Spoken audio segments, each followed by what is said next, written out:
Hey, welcome to our next junior statistics video. We're going to chat about stem and leaf plots. Now, stem and leaf plot is a graph that is used to collect and display the data. A really useful graph. It's sometimes called a stem and leaf graph. Right, here's an example number one. Mr. Brown recorded the results of some of his Year 9 students from a recent algebra mathematics test. The test was out of 40. So here were some of his results: 23, 27, 31, 15, 9, 23, 29, 25, 33, and 28. We're going to place those results on a stem and leaf plot. Now this is what a stem and leaf plot or graph looks like.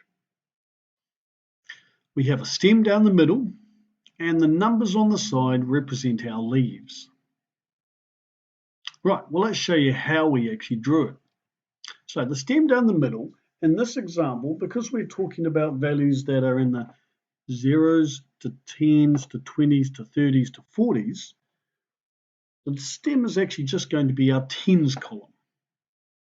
So let's write down the number 23. Well, the 20 is in the stem, and we just need to put the 3 into the leaf. So this here is how we write 23. So how would we write 27? Well, the 20 is already in the stem, so we just need to put a 7. The 31, well, the 30 is already in the stem, so we just need to put the 1. What about the 15? Well, we're just going to put the 1, the 10 in the stem, and the 5 in the leaf. Now, what about this 9? Remember, 9 should be 09, so we're just going to put the 9 up here for 09. 23, we have 29 here. This number is 25. 33, we put a 3 here, 33, and then we're going to put an 8 back here for 28. Right, so that's how we draw and write stem and leaf graphs. We put a title. Notice there are nobody who got 40s, so I didn't put any numbers here. I probably didn't need that 4 there if there's nobody got 40. And there were 1, 2, 3, 4, 5, 6 students who got in the 20s. All these numbers here represent being in the 20s. Now, some students like to, and some teachers ask you to take this and order it. So what we're going to do is take these numbers here and rearrange them and put them in order from smallest to highest. So we go 23, 23, 25, 27, 28, 29. All right, well, these are very useful diagrams if you want to compare two sets of data.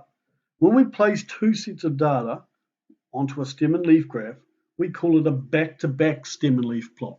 So here you can see that we've got our stem, which would represent the 50s, the 60s, the 70s, the 80s, and the 90s. And then we have on the right-hand side the female heart rate, and on the left-hand side the male heart rate.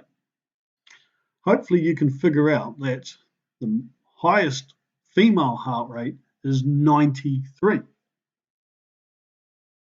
But the highest male heart rate is only 83. All right, a group of 20 males and their 20 females had their heart rate measured. So here's the stem and leaf plot, stem and leaf graph. So let's just make sure you're starting to understand how these things work. See this number here, the 8's in the middle and the 4's on the leaf. This is 84. We always start with the stem and go 84. Right, this female here, we just spoke about the highest female. This is 93.